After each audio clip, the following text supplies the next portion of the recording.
আসসালামু আলাইকুম আমার প্রিয় ভিউয়ার্স আপু ভাইয়ারা সবাইকে আমার এই ছোট ফ্যামিলিতে ওয়েলকাম।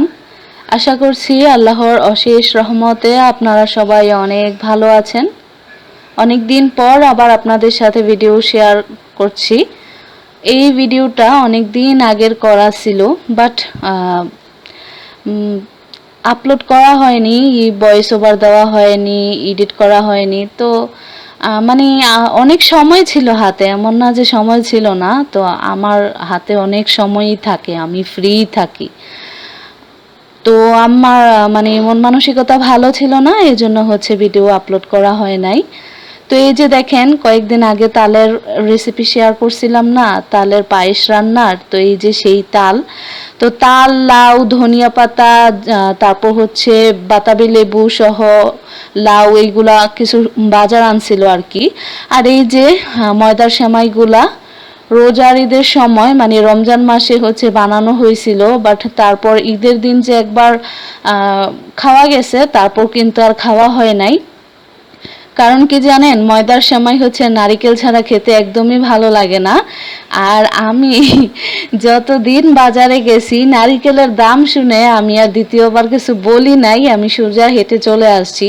একটা নারিকেল 150 টাকা 200 টাকা পিস। তো যাই হোক, অবশেষে মানে একদিন খাওয়া হয়েছিল নারিকেল ছাড়া, অন্যভাবে রান্না করে খাইছিলাম, বাট আজকে হচ্ছে নারিকেল দিয়েই রান্না করব। তো এখানে হচ্ছে মানে ওই যে একদিন এখানে 1 কেজি ময়দার সেমাই আছে, তো 1 কেজি ময়দার সেমাইয়ের মধ্যে হচ্ছে একদিন অল্প মানে কম অর্ধেকটা রান্না করছিলাম আর বেশি অর্ধেকটা রয়ে গেছিল।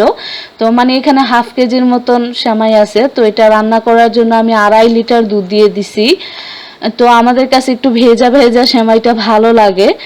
যদিও রান্না করার পরে মানে আরও দুধের প্রয়োজন ছিল, তো কিন্তু আর দুধ ছিল না, তো এমনিতেই অনেক দুধ দিছি। তো এখানে তেজপাতা, এলাচ, দারুচিনি এগুলা দিয়ে হচ্ছে দুধটা বলক তুলে নিয়েছিলাম। তারপর চিনি দিয়েছিলাম পরিমাণ মতো, অনেকটা পরিমাণে চিনি দিতে হয়েছে যেহেতু অনেকটা পরিমাণে সেমাই রান্না করেছি এই জন্য। তারপর সেমাইগুলো তো আগে টেলে নিতে হয়, জানেন, ময়দা সেমাই। তো এই তো এখন দেখা যাচ্ছে কত পাতলা, কিন্তু রান্না করার পর হয়ে যাবে মানে একদম ঘন। তো যাই হোক, অনেকদিন পর আবার আপনাদের সাথে একটি ভিডিও শেয়ার করার জন্য ভয়েস দিতেছি। আগস্ট মাসের শেষের দিকটা যখন আসে, তখন থেকেই হচ্ছে আমার মনটা প্রচণ্ড খারাপ হয়ে যায়। তো অনেক স্মৃতি চোখের সামনে ভেসে ওঠে, যেই স্মৃতিগুলো হচ্ছে আমি ভুলতে চাই না। আমি সবসময় আল্লাহকে বলি আমার নামাজের সিজদার মধ্যে যে এই স্মৃতিগুলো তুমি কোনো দিনও আমার থেকে আল্লাহ ভুলিয়ে দিও না, আমার জন্য এই প্রত্যেকটা স্মৃতি, প্রত্যেকটা কথা খুব ভালো করে মনে থাকে। আমি তোমার কাছে এটা চাই, দোয়া করি। তো যাই হোক, এখানে হচ্ছে সেমাইয়ের মধ্যে নারিকেল দিয়ে দিছি। নারিকেল মানে কুড়িয়ে হচ্ছে বক্সে করে রাখা ছিল, ফ্রিজ থেকে বের করে দিয়ে দিছি। তো ময়দা সেমাই যেহেতু ভালো করে জাল দিতে হবে। আর এখানে হচ্ছে দেখেন, ক্যামেরা সেট করতে গিয়ে একদম হাঁড়ি যে বসাইছি গ্যাসের মধ্যে, ক্যামেরা সেট করতে গিয়ে হাঁড়ি পুড়ে গেছে। তো যাই হোক, এখানে হচ্ছে গরুর মাংস রান্না করব। তো ঈদের সময়কার মাংসই তো মানে বেশি দিন রাখলে হচ্ছে ফ্রিজে নষ্ট হয়ে যাবে, এই জন্য কুরবানি ঈদের পরের দিকে হচ্ছে একটু গরুর মাংস তরকারিটা বেশি খাওয়া হয়। তো এখানে হচ্ছে তেল দিয়ে দিছি, পেঁয়াজ কুচি, তেজপাতা, দারুচিনি। তো আজকের গোস্ত রান্নাটা অনেক বেশি মজা হয়েছিল।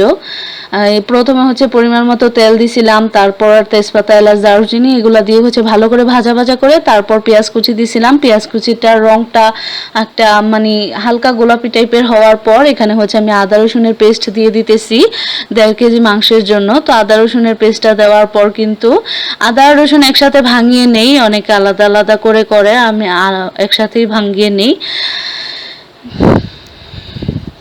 গরুর মাংস তো আমরা সবাই অনেক পছন্দ করে খাই, আবার সবাই খুব ভালো করে রান্নাও করতে পারি, সেটা দেখানোর আর কি দেখাবো। তো এখানে হচ্ছে পরিমাণ মতো লবণ দিয়ে দিছি, হলুদের গুঁড়া, ধনিয়ার গুঁড়া, শুকনা মরিচের গুঁড়া, জিরার গুঁড়া, এগুলা দিয়ে পানি দিয়ে বেশ কিছুক্ষণ ধরে কষিয়ে নিব। তারপর কিন্তু মাংস দিব, গোস্ত দিব। গোস্ত দেওয়ার পর আরও অনেকক্ষণ ধরে কষিয়ে নিব, তারপর কিন্তু ঝোল দিব আর কি। আমি যে ভিডিওতে কি বলবো আমি সেটা নিজেও জানি না, আসলে আমার জীবন থেকে সমস্ত কথা হারায় গেছে, আমি ভিডিওতে বলার মতন কোনো কথা খুঁজে পাই না।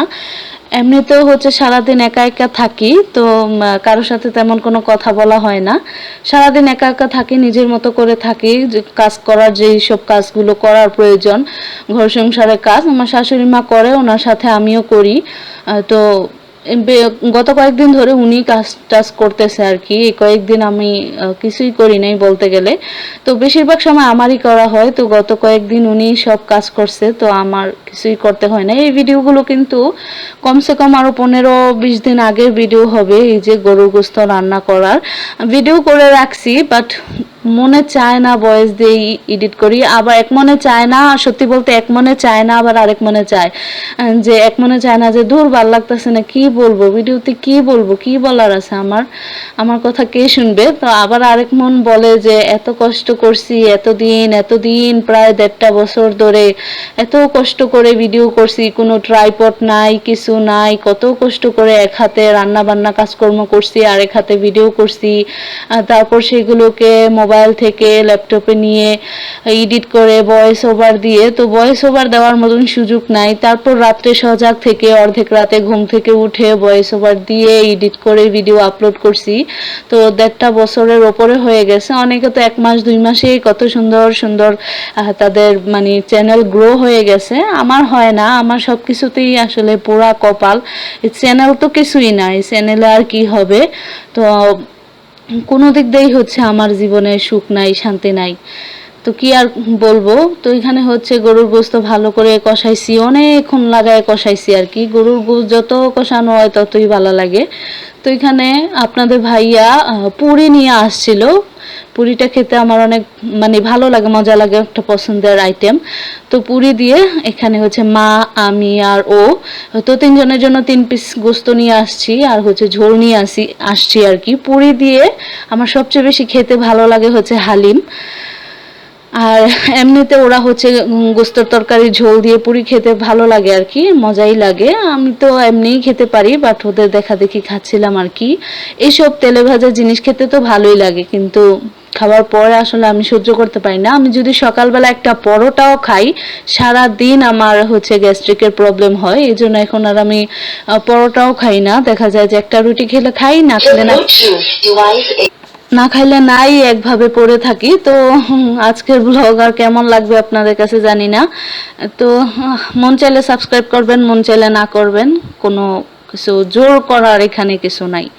সবাই ভালো থাকবেন, সুস্থ থাকবেন, পরিবারের মানুষজনকে দেখে শুনে রাখবেন। আল্লাহ হাফেজ।